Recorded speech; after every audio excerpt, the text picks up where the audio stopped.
even though his best quality is faceoffs, you have to ask, would he be a better fit as a winger on this team? I would think so. Didn't we try that for a minute? Like, I'm just He trying has to played. remember. Yeah, he did play a couple of times as a winger this season. Specifically, he played on the second line with Evgeny Malkin at times because that was the added face-off ability that Carter had in case Malkin was in a tough spot on the face-off. But also, if you don't remember, when he first came over, there's that inside the paint, not inside the Penguins, Penn's inside scoop or whatever in the room clip of him talking to McCann in his first practice and saying, "Hey, are you more comfortable at wing or at center?" And he's like, "I can play both, but I've been playing a lot of wing lately," because he was playing on the wing in LA before they traded him here. So he's clearly comfortable at both positions. And if you get somebody else to play that center position, I don't know, maybe a guy like Philip Hollander, maybe if you bring back Evan Rodriguez and get those guys at the center position and get Carter in a more comfortable spot on the wing, you can always transfer him back, but maybe he will be more comfortable as a winger. There's nothing wrong with having too many centers, right? Correct. All you do, because that was one thing of, I think it was a weird Mike Sullivan year where he wanted almost two centers on every line. So if someone got kicked out of the faceoff dot, well, you have another one. Mm-hmm. I think that's a perfect situation for Jeff Carter. Stick him on the wing. He becomes that backup center on the line, or the first one, and then just switch spots, which is another thing Mike Sullivan's huge on doing. Mm-hmm.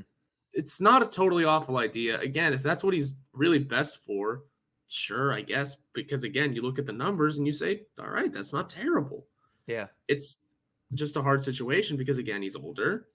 And it's good that he is at least aware that he's comfortable on the wing. I mean, he played wing in LA. Yeah, that was the sign of the times. He was an old man. Every old man hockey player starts playing wings. Just every old man center starts playing wings because the young centers coming up, being faster, taking the job. Mm-hmm. Whereas here, we'll get to the discussion. I like Teddy Bluger. I mean that jump's got to come, man. That jump has to enter quickly to be a third line center to me. Yeah, when looking at Carter as well, I think the fact that he's older, and you mentioned it right there, I'm glad you did, that when players get older, a lot of the times, especially if they were a center a long time, they transfer over to become a winger because Mario they're did it.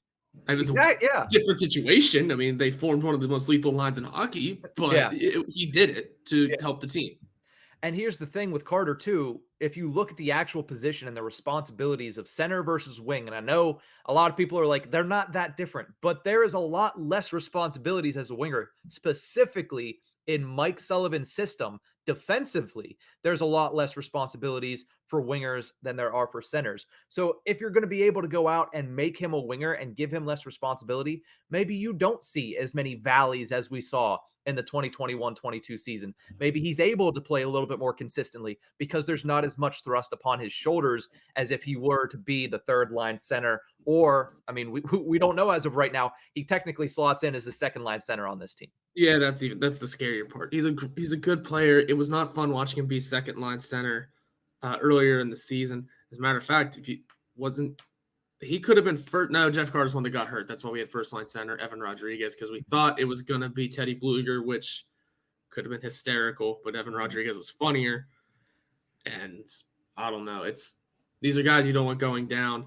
Jeff Carter's you can rely on Jeff Carter for a game or two here and there to play second line center, but not a whole season. So that's another reason to make the Evgeny Malkin signing a little more important. Am I right? Yeah, yeah, the Malkin or just some other second line center. Like if the Penguins can't bring back Malkin, which right now to me, and this is just gut feeling, I feel like he's coming back. I really do. I don't think that they're not going to be able to get a deal done with Evgeny Malkin. Letang, I'm a little more wary of, but they're not going to be able to roll out what they have in the organization right now for center depth. They're going to need to bring either Malkin back or somebody else in, because if Jeff Carter's the second line center, I might be premature here, but I'm axing the Penguins' chances of doing anything of actual relevance next year in the postseason. You would have to see who they get in, I guess. Yeah. Who fills in where? If it does go Crosby, Carter, Bluger, somebody, maybe there's question marks. Or maybe it's Crosby, somebody, Carter, Bluger. Well, that's a little better. It already sounds a little better.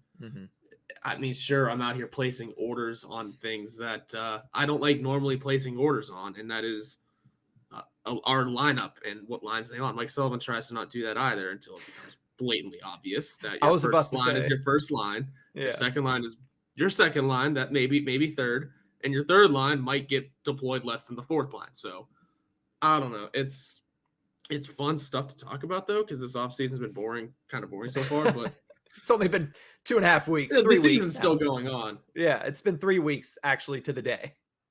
Oh my God, time is dragging then. These Yeah, playoffs have been wild then. That being said, Jeff Carter's a fine player.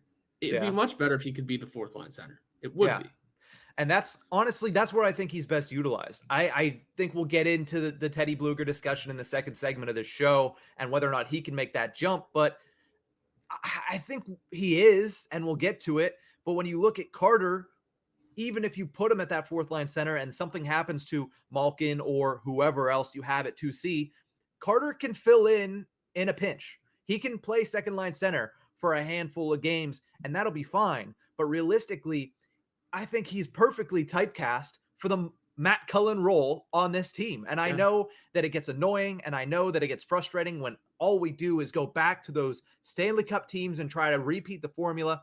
But that is ideally what you want your 37-year-old center to be, is the fourth liner, not the third liner, not the second liner, for Christ's sakes. You want him to be that 4C that has the ability to move up if you need somebody with that kind of veteran presence. And I think that's perfect for a guy like Jeff Carter, because he was great in small sample sizes. But as we said so many times in this segment, he just ran out of gas at points. And when he ran out of gas, it looked like a beat up 1980s Honda Civic or whatever it is.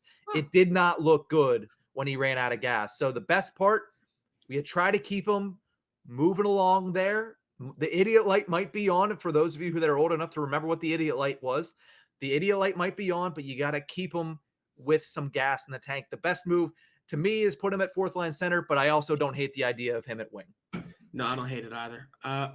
Because you're right. We do try and keep rebuilding these cup teams. We've been every time we sign a third line center, every time since it happened, it's been, is this the Nick Bonino replacement? Is this the Nick Bonino replacement? Is this the... No, we have to find somebody new, because there's only one Nick Bonino in this world. It's just the way it is. Can you find someone who plays the same way and can get the same kind of production? Sure, but don't call him Nick Bonino. Call him by his name. Like every signing we've had, Mark Jankowski, Nick Bukestad, we've been attempting to make them him, and it's not working. Then we have this fourth liner, which is Jeff Carter, trying to be the Matt Cullen. Every time we sign a fourth line, old guy, Patrick Marleau, now Jeff Carter, Brian Boyle, same team, but yeah, is this the Matt Cullen of this era? No, it's not. I mean, he's an old guy, yes. First of all, Jeff Carter's going to produce way more than Matt Cullen. Let's just be honest. Matt Cullen shouldn't have returned. I will die on that hill. And now he's here, and he's here to stay. So if you want to typecast him as the father of the team, because that's what we love doing, which I don't, but whatever, go for it. Go for it, because he's probably going to be here to stay at that age. And now it's just a matter of him producing. If he can keep doing that, sure, play the wing. Perfect. This is just getting smarter and better if you can have Jeff Carter on your wing as opposed to on center, because like we said before, he's hitting that age where you have to take a step back in your role. You're fine to keep taking faceoffs. You're fine to keep killing penalties or whatever you need to do. You just got to take the step back. Yeah, and he's going to be that second line penalty killing center, which is fine because he is great at faceoffs, and him and Bluger create a really good 1-2 punch on the penalty kill and the faceoff dot. So I like that about him. There are a lot of downfalls. There are a lot of times this season, as we said, where he looked really bad, but there were times this season that the Penguins would not have had quite as much success if they didn't have Jeff Carter in the lineup.